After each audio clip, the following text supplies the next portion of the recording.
सारा सारा सारा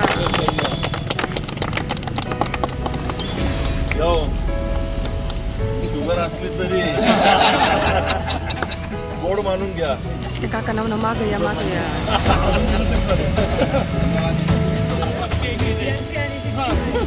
चारा चारा करा दिलं त्याला. नेमकं न्यायालयाने देखील पटकावलेलं आहे त्या निर्णयाबद्दल. तुम्ही मुख्यमंत्री साहेबांकडे सातत्याने पाठपुरावा करत होता वसतीतील नागरिकांच्या बाजूने, तर काय सांगताल, तुम्हाला तुमचं म्हणणं काय आहे?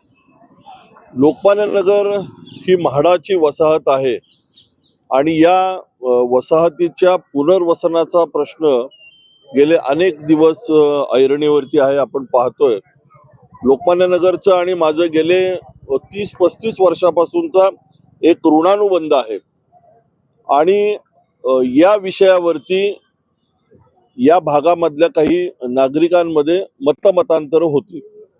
लोकमान्य नगर मधल्या वसाहतीचा पुनर्विकास व्हावा, कारण गेले जवळजवळ 55-60 वर्षापेक्षा अधिक जुनी ही कॉलनी आहे आणि या भागातल्या नागरिकांचं पुनर्वसनाचं स्वप्न होतं.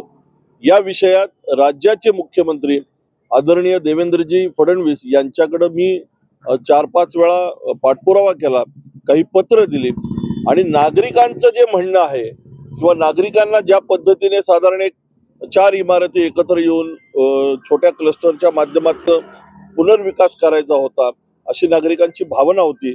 या संदर्भात सातत्याने मुख्यमंत्र्यांकडे पाठपुरावा केला.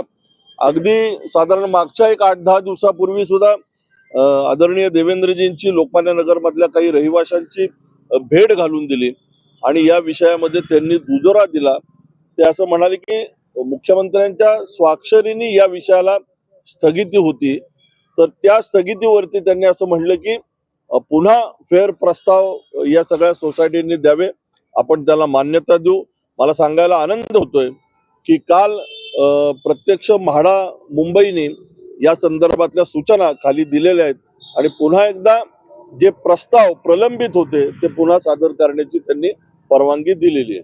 म्हणजे सर, आता प्रत्येकाला विकसित करण्याचा अधिकार मिळाला आहे का या निर्देशात, असं वाटतंय का? काय सांगा? मुळात ह्या सगळ्या इमारतींचा पुनर्विकास हा होणारच होता. शेवटी म्हाडा हे राज्य सरकारच्या अंतर्गत एक ती यंत्रणा आहे आणि राज्य सरकारने या संदर्भातला निर्णय केला. दरम्यानच्या काळात काही मंडळींनी याच्यावरती राजकीय पोळी भाजण्याचं काम केलं, परंतु मी पहिल्या दिवसापासून सांगत होतो की वेळ पडली तर लोकमान्य नगरवासियांची वकिली मी राज्य सरकारच्या दरबारी करेल आणि मी याचा सातत्याने पाठपुरावा केला. लोकमान्य नगर मधल्या अनेक रहिवाशांनी सुद्धा या विषयामध्ये खूप काम केलं, याची सर्व माहिती संकलित केली, सरकारकडे याचा पाठपुरावा केला, म्हाडाच्या ऑफिसमध्ये पाठपुरावा केला आणि आज सर्व गोष्टींना यश येताना आपल्याला पाहायला मिळतंय. सर, असं काही 2 महिन्यात असेल जाणवत आहे. आता इलेक्शन येत आहे, तुमची कोंडी करण्याचा प्रयत्न केला गेलाय. विरोधकांना तुम्ही काय सांगू इच्छिता आणि तुमचे वसाहतीमधील नागरिक आहेत त्याला कशा प्रकारचा विश्वास देऊ इच्छिता? तर मी गेले अनेक वर्ष राजकीय क्षेत्रामध्ये काम करतो, त्यामुळे असा कोणी कोंडी करण्याचा प्रयत्न केला तरी मी त्यांच्या तावडीत सापडणार नाही, कारण शेवटी राजकीय कार्यकर्ता आहे आणि मला असं वाटतं की ह्या सर्व गोष्टींकडे राजकीय अँगलनी पाहू नये. हा एक विकासाचा मुद्दा आहे.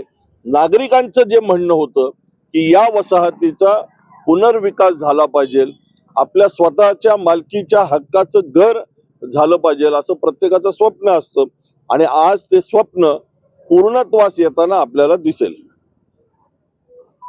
गेली 15-1 वर्ष आम्ही या प्रोसेसमध्ये आहोत की आपल्या बिल्डिंगचा आता पुनर्विकास होईल, चांगलं घर मिळेल, चांगल्या सोयी मिळतील.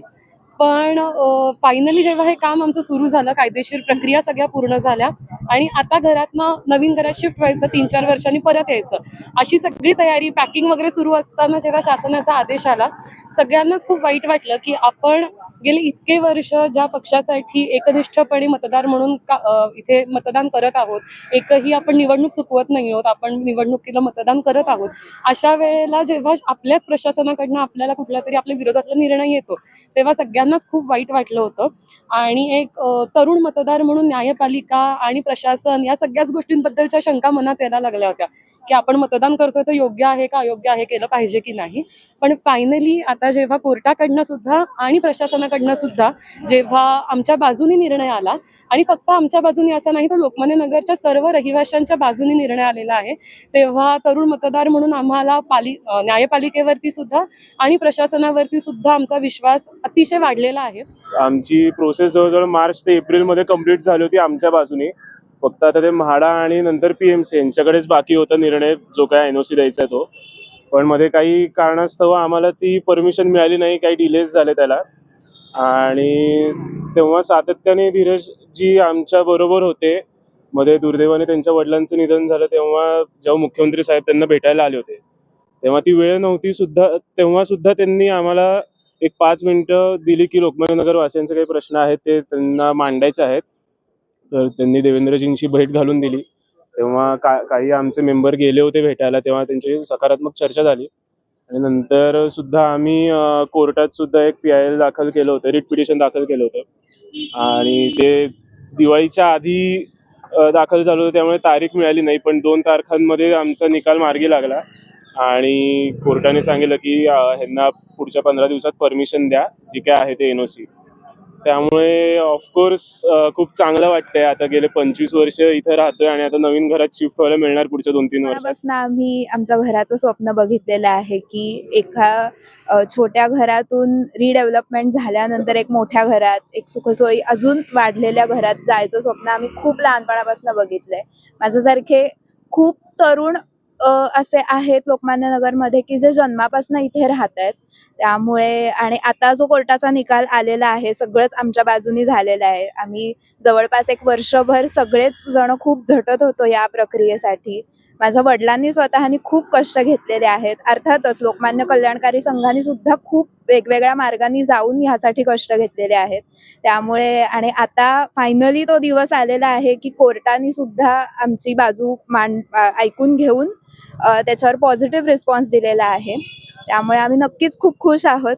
आणि धीरज घाटेंना तर आम्ही लहानपणापासून इथे बघत आलेलो आहोत. आमच्या आईबाबांकडनं आम्ही खूप त्यांच्याविषयी ऐकलेलं आहे आणि त्यामुळे त्यांनी पण आम्हाला खूप चांगल्या पद्धतीने सपोर्ट केला. कधीच आम्हाला निराश होऊन दिलं नाही. जेव्हा जेव्हा त्यांची वेळ मागितली तेव्हा तेव्हा ते लगेच आम्हाला भेटलेले आहेत. आणि माननीय देवेंद्रजींची पण त्यांनी भेट घडवून दिली. त्यामुळे सगळ्याच गोष्टी खूप सोयीस्कर झाल्या आमच्यासाठी.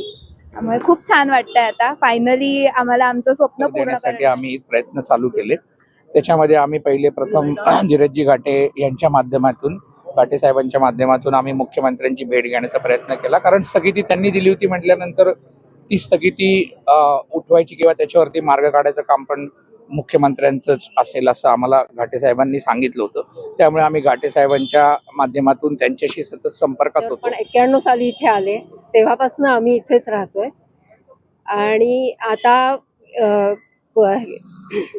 एकंदरीत तुम्हाला गेले 2 ते 3 महिने जो काही तुम्हाला त्रास सहन करावा लागला, आपण पुढे कसं होईल तो काळ आणि आतापर्यंत प्रवास कशा प्रकारे विषय सुवर्णा म्हणली तसं जो आम्ही विकसक नेमला, आम्ही रिडेव्हलपमेंट जे सुरू झालं, रिडेव्हलपमेंटची चर्चा सुरू झाली, त्यानंतर आम्ही विकसक नेमला, आमचा MOU झाला, आमच्या सगळ्या प्रक्रिया व्यवस्थित चालू होत्या. आणि अचानक आमदारांनी हे पत्र दिलं आणि त्यामुळे ह्याच्यात सगळा खोळंबा झाला. खूप लहानपणापासून धीरजींना ओळखतो. त्यांनी या कॉलनीसाठी, लोकांना नजरसाठी भरपूर आम्हाला सहकार्य केलेले वेळोवेळी आणि त्यांचे आभार आहेत. आणि आता देखील हे स्थगित उठवण्याच्या बाबतीत धीरजींनी साथ देऊन CMची गाठ घडवून आणली आणि त्यामुळे ही स्थगिती उठली. मी खरोखरीच सर्वांचा आभारी आहे.